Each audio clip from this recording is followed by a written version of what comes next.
Xbox had a big weekend, Microsoft loves confusing names, and it's back to normal, thankfully.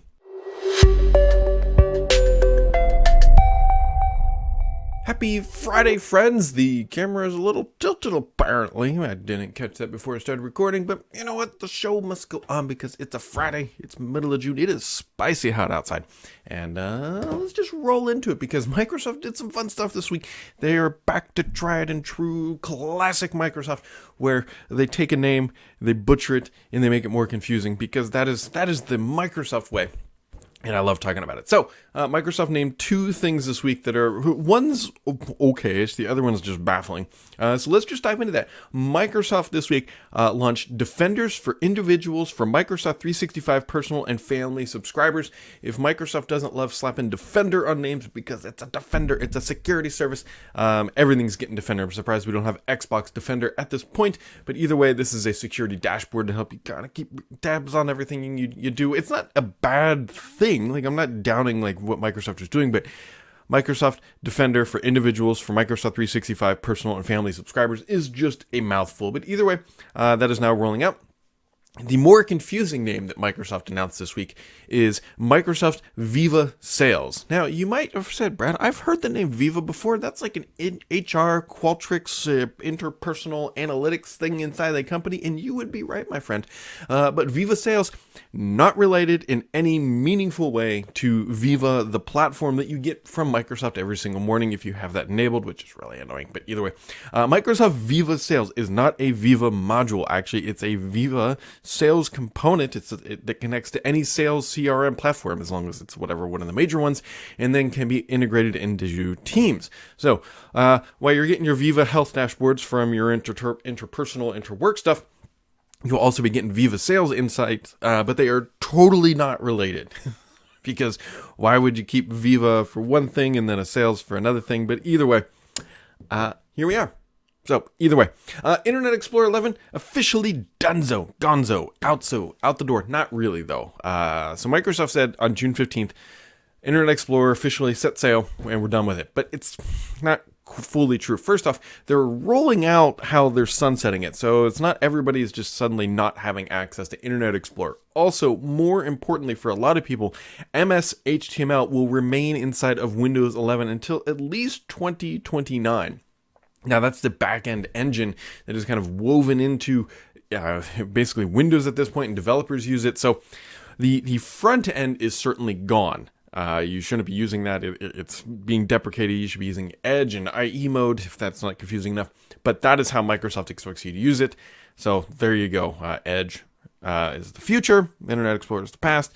And I know we all kind of saw this coming.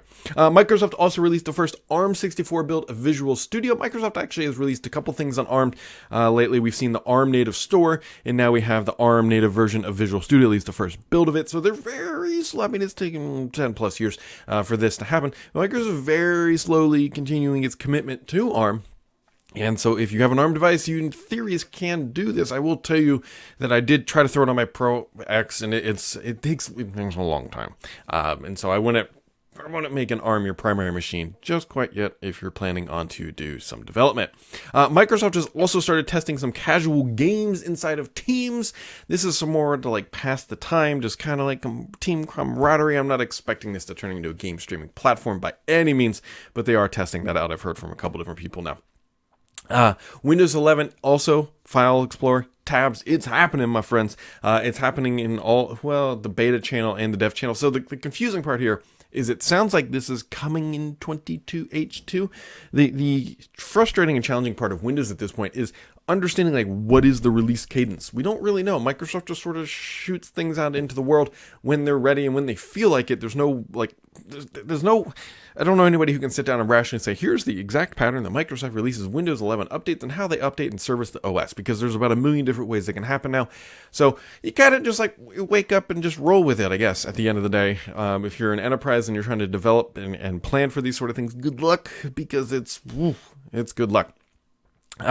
Speaking of Windows 11, Microsoft has released the ISO files for build 25140 to the dev channel. I know some people really love doing dev installs with ISOs, and so if that's you, you now have a new starting point. And then finally, on the tech news side, I'm going to butcher this name. Microsoft has acquired Miburo, that's probably Miburo, we'll call it, to combat security threats. This is a company that specializes in assessing threats that originate from rogue foreign nations and international state-sponsored groups. So the big guys. So the big guys who have basically an unlimited budget to attack and hack your network. That's what this company specializes in. So on to the gaming news, my friends. Because last weekend, depending on when you're listening to this, Microsoft had its Bethesda Xbox showcase, and while I held off doing a little bit of a decompression of it, because I wanted to see kind of how it floated out, my personal opinion was it was fantastic. I think Microsoft did a good job. They did minimum talking heads. They did maximum amount of gameplay being showed off. They also showed off gameplay that was only going to be available as long as everybody hits their deadlines within the next 12 months. And they didn't go all CGI, this is pre-rendered content. Like, this is, a lot of it was, or I should say most of it was just gameplay. Just actually, was it all just gameplay? Like actual gameplay? I can't even actually remember like any CGI trailers. I'm sure there's some in there somewhere. But Microsoft said, hey, look, this is all like the real deal stuff. And they just kind of just rolled through games. They still don't use the announcer like world premiere guy. Wish they'd bring him back. But, maybe he and Clippy can go get a drink at the local bar or something since they've both been retired. Although Clippy's sort of like memes around now, if you will. Either way, Showcase was really good. I quite enjoyed it. Obviously, like many other people, my highlights were very clearly Starfield. It looks fantastic. The 1,000 planets procedural generated stuff makes me a little nervous. Just because sometimes procedural generated stuff isn't always the best, but either way, it looks expansive. I mean, you've got space combat, you've got ground combat, you've got ship design, you've got 1,000 planets. It looks like a big universe of playing, which sounds, and I'm excited about it. We'll move on. Redfall looked pretty good too. It's not always my type of game, but at least they're showing it off, and so it looks pretty good for the people who like that type of a genre. Diablo looked solid. I did get a chuckle out of the fact that they say, hey, look, crossplay is enabled between Xbox and PC, which is great because that means your friends on PC can carry you if you're trying to play this on an Xbox. You shouldn't troll on it like that. Maybe the Xbox experience might be just fine, but typically like this sort of titles and like top-down stuff, that's worked better keyboard and mouse. We'll see how it plays out. It looked fantastic, though. It really does. One of the big takeaways was, and this wasn't necessarily the fault of Microsoft, is there's the big, massive rumors around 007, and it was a no-show, my friends. And then Sarah Bond even like tweeted out a picture of like her favorite game was 007 Bond, and whatever. That might have been just coincidence.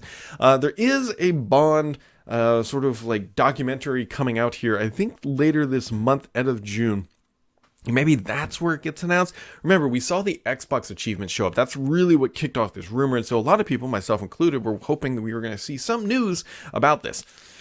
We saw nothing. And so maybe that was probably the biggest disappointment. The other sort of unless I missed it, there wasn't a ton of Halo news. Now, there was Halo news, like, and I've done some of this. You can get a vehicle in Flight Simulator. There's, the Fall Guy stuff. There was some other like crossover Halo stuff, but there wasn't any like actual core Halo information. And I was kind of hoping that we were going to see some maybe like season 3. That's what we're at. Yeah, season 3. This fall stuff. But really, it was really kind of like, it wasn't a big Halo or much of Halo anything. So I don't know. Take that as you will. I was hoping we would actually see something that would like really drive a ton of interest into Halo.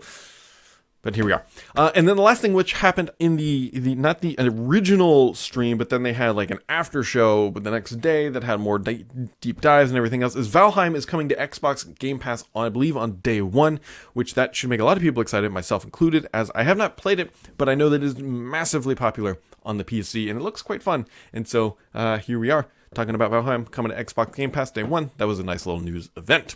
So on to the questions of the week. We got a handful into the hopper. We got Haston coming in and says, have you messed with the Steam Deck at all? I just got one, and the compatibility with Proton to run current and past Windows games and applications is extremely impressive. Today's games pretty much run good, and legacy games from the 90s run great. I have not personally done this yet. I haven't got my hands on a Steam Deck yet, but this is sort of like where it falls into, like, if Microsoft was going to build an Xbox handheld, how different would it be than a Steam Deck? Now, you could maybe make some different things, but I think Steam Deck is a unique piece of hardware. I don't think it's a mass volume type device like the Switch. It's very much a specific target demographic, PC gamers who want mobile PC gaming. But I think it's a neat device. I'm happy Steam has made it, and I'm happy that it exists. I don't know that it's personally yet for me. So, but everybody who's used one seems pretty impressed with it, and it seems like they've done a good job. Migi says, help me to understand why some companies continue to use Internet Explorer and why it took so long to kill it definitively. Well, the reason why, my friend, is there's things like intranet portals, and there's applications that rely on that MS HTML, or just use the Internet Explorer front end to access the application, and these are old legacy applications, and it's very much, imagine if you're an enterprise, and you have integrated Internet Explorer into your product, and it works just fine. There's no need to update it. And then Microsoft comes and says, hey, look, if you don't do this, it's going to stop working. And you're sitting there thinking, like, gosh, it's going to cost us $15 million to rebuild this application, and we will see no tangible benefit from doing it. It's just overhead. That is why, because if the app works and it's not broken, don't fix it. Especially a lot of like inventory apps, old CMR type apps. You just relied on this, and there was no justification. It worked fine. You might say, yeah, you'll get better performance, but okay, is it worth spending millions of dollars to get a 5% performance improvement or to change the UI?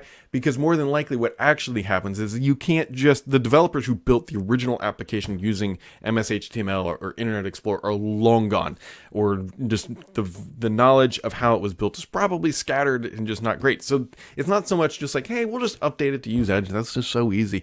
It's more so like, okay, who's going to do this? If we're going to do this, shouldn't we just at least start adding features and think about re-architecting and rebuilding the application? And it just spirals out, and all of a sudden you're spending tens of millions of dollars to do this, and it's just not a company priority. That's kind of why.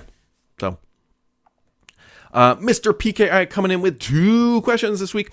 He says, it seems that the in-person conferences are starting to return for many companies. This is true. We've seen quite a few happening lately, but Microsoft is still mostly virtual. Do you think they're being more effective with the recorded streaming, or should they have in-person conferences again? So here's what kind of I think we might see some in-person at Ignite this year. I'll put that out there. I don't think it's going to be as big as previous Ignite conference. And now Microsoft Ignite happens in like the fall timeline, September, October-ish, sometime around there. But yes, that is, I think we might see some in-person event. At least that's what kind of rumors on the tea leaves are telling me, is that might be one of the first ones back in person. Now, are they more effective when they're virtual? Well, the one thing that is true is that they can reach more people when they're virtual, but I will tell you that the in-person stuff, there's a lot to in-person stuff. And yeah. And then Mr. PKI says, curious on your thoughts on why Halo Infinite, oh, he picked up on this too. Halo Infinite was not mentioned at all with the Xbox game showcase. I want Halo to succeed. I want it to be awesome. I want it to be like Destiny, but it's got a long way to go, and Microsoft has to dump a lot more money into it to really, really get it there. Season 3 is our next hope for really anything meaningful, but we're just going to have to kind of sit and wait. We're stuck with Season 2 and a dry summer, is it. I mean, if you really want some Halo Infinite stuff, fire Flight Sim, and there's one of your best shots at getting some new Halo content, to be honest, and you can just kind of putz around in those things, which is fun. So, either way, my friends, I was on vacation last week, and so it was great. We had good weather. Happy to be back home. Happy to kind of get back into a routine, if you will, because routines what make me tick at the end of the day. And summer throws that for a little bit of a wrench, because you got like the kid off to camp, you got just juggled schedules. But either way, life is back to normal for me for I think a while now. I don't have any vacations lined up for the rest of the summer. So hopefully you had a wonderful week. I always enjoy hanging out with you and myself talking to a camera, but your feedback is always lovely. And hopefully you had a wonderful week. Have a great weekend. We'll catch all of you right back here next time.